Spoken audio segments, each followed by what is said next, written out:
परमेश्वर के दैनिक वचन। तुम में से प्रत्येक व्यक्ति को नए सिरे से जांच करनी चाहिए कि अपने पूरे जीवन में तुमने परमेश्वर पर किस तरह से विश्वास किया है, ताकि तुम ये देख सको कि परमेश्वर का अनुसरण करने की प्रक्रिया में तुम परमेश्वर को वास्तव में समझ, बूझ और जान पाए हो या नहीं। तुम वास्तव में जानते हो या नहीं कि विभिन्न प्रकार के मनुष्यों के प्रति परमेश्वर कैसा रवैया रखता है, और तुम वास्तव में उस कार्य को समझ पाए हो या नहीं जो परमेश्वर तुम पर कर रहा है, और परमेश्वर तुम्हारे प्रत्येक कार्य को किस तरह परिभाषित करता है।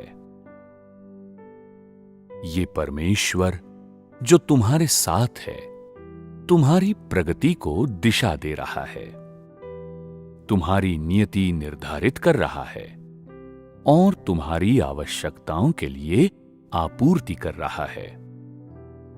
आखिर तुम इस परमेश्वर को कितना समझते हो? तुम इस परमेश्वर के बारे में वास्तव में कितना जानते हो? क्या तुम जानते हो कि हर दिन वो तुम पर क्या कार्य करता है?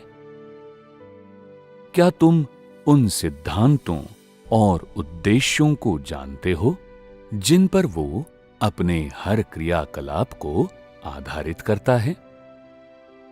क्या तुम जानते हो वो कैसे तुम्हारा मार्गदर्शन करता है?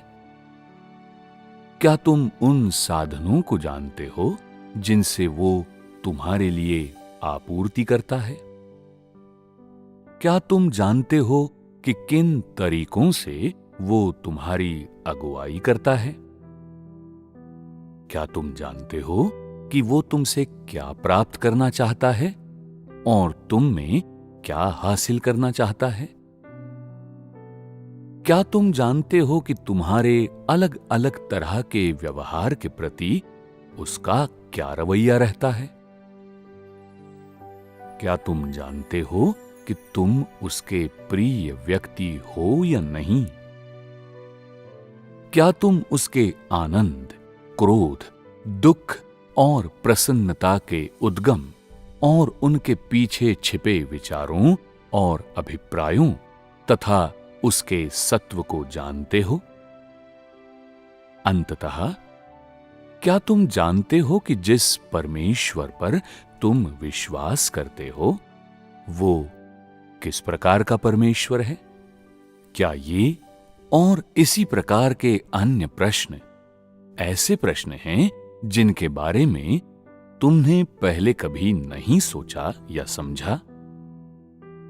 परमेश्वर पर अपने विश्वास का अनुसरण करते हुए क्या तुमने परमेश्वर के वचनों की वास्तविक समझ और उनके अनुभव से उसके बारे में अपनी सभी गलत फहमियां दूर की हैं? क्या तुमने परमेश्वर के अनुशासन और ताड़ना से गुजरकर सच्ची आज्ञाकारिता और परवाह पाई है?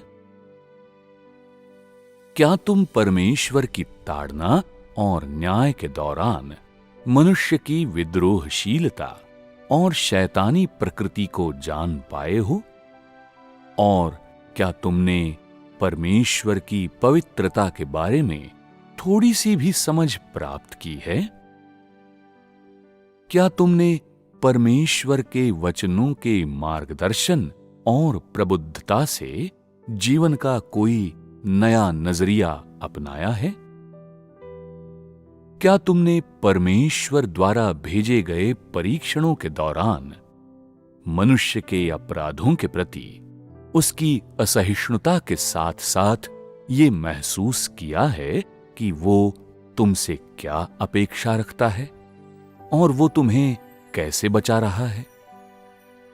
यदि तुम ये नहीं जानते कि परमेश्वर को गलत समझना क्या है या इस गलत फहमी को कैसे दूर किया जाए, तो ये कहा जा सकता है कि तुमने परमेश्वर के साथ कभी भी वास्तविक समागम में प्रवेश नहीं किया है और परमेश्वर को कभी नहीं समझा है, या कम से कम ये कहा जा सकता है कि तुमने उसे कभी समझना नहीं चाहा है।